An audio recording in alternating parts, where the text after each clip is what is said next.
you can accomplish incredible things. You know, this image has always been a reminder of that to me. I mean, humanity created a rocket that could take you and chuck you into space, land you on another planetary body to explore and bring you back. And this happened before I was born. I know, obviously, before you were born. But just looking at these pictures of humans walking on the moon opened up my mind to what was possible. And so I did what I would encourage you to do with your life is I set a goal. I didn't know if I could achieve it or what it would look like ultimately, but I set a goal and I just said, I want to be a space explorer. So what do I need first? I need a spacesuit. But more importantly, what I needed to do was to share that goal. I needed to tell teachers, friends, family. And before I knew it, people were helping me to achieve that goal. They were showing me that STEM, science, technology, engineering, math, was going to be part of my future if I wanted to explore space. And lucky for me, it was a passion of mine. It was something that I loved to learn about, something I loved to do. And that's what you need. You need to follow your passions. And even when I was in high school and I was learning to fly with air cadets, I was already using STEM. You know, I chose my path. Everyone's path is different. You don't have to be a pilot to be an astronaut, but that's what I wanted to do. I wanted to fly airplanes. And so I learned to fly. I joined the Royal Canadian Air Force. I was applying STEM. And then 8 years ago, I was hired by the Canadian Space Agency to start training and getting ready to go to space. And I have a cool job. What I love most about my job is the diversity. Every week is different. I'm always doing new, cool things. I'm always being challenged. Like living on the ocean floor with a group of astronauts simulating a mission on Mars, or exploring deep in a cave with a group of other astronauts, taking on real risks, managing risks like we would manage on another planetary body. And if I'm not training myself to be a space explorer, then I'm working in the team that is enabling space exploration, like we see our Governor General Julie Payette doing here. She's in mission control, talking to the astronauts in space. You know, it's an exciting time for us right now because we're getting ready to throw another Canadian into space, my counterpart David St. Jacques, who you see on the left here, floating with me in that image.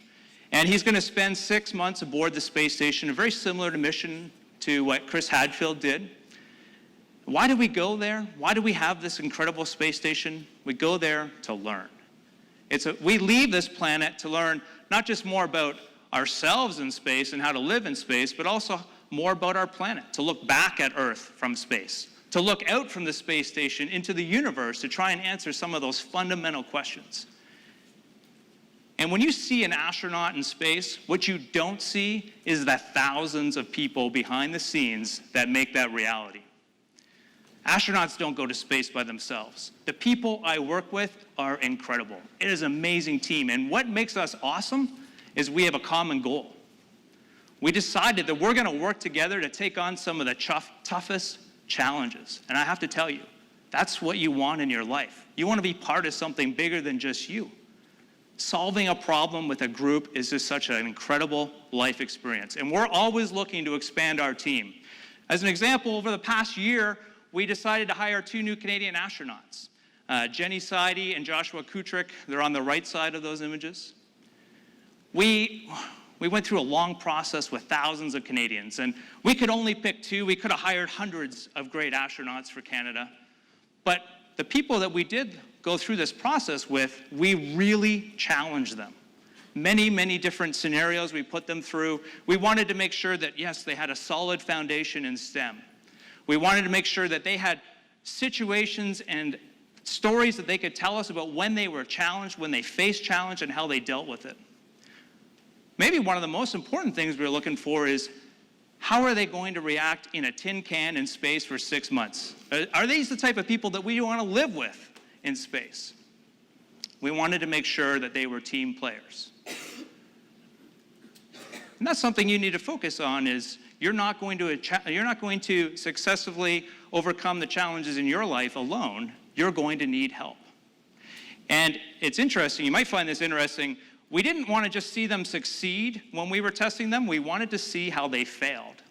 We set them up with challenges that they would not succeed with because we wanted to see that they learned from their failure, they applied it, and they came back together and they solved the problem.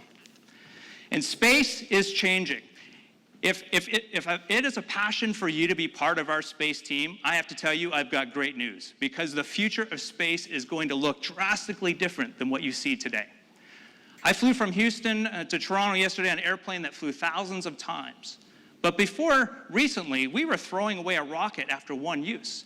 Now we're recycling them. We're landing them, refueling them, and using them again. And why is this important to you?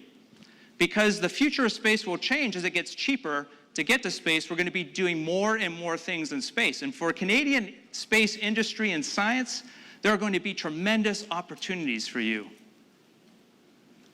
When I look forward to Canada in 2067 and space, I think of a reusable infrastructure. I think of it more like railways in our solar system. We are setting up the infrastructure that we will use to explore. We won't just send a mission to the moon and come back. We will live in beyond low Earth orbit. We'll have infrastructure on the moon. We'll be learning to use resources that are already there. And I envision settlements on Mars by that time. And Canada will play a significant role. What you need to do with your next few years is set those goals and start learning to work together and leverage the people around you. Be the type of person that looks to your left and your right to lift people up and to join together to accomplish significant challenges. STEM is going to provide and open some amazing opportunities for you. The International Space Station is this incredible place we built in low Earth orbit to learn. But most importantly, what it represents for me is the benefit of setting goals. We set a goal so big here that we didn't just unite a country, we united humanity. We brought together people from international partnerships that make this a reality every single day. And it's what I want to leave you with. Set goals in your life and start taking small steps towards achieving them every single day. And the only thing that will prevent you from accomplishing your goals is whether you believe you can do it. And let me just leave you with this. I absolutely 100% believe that you can do amazing things.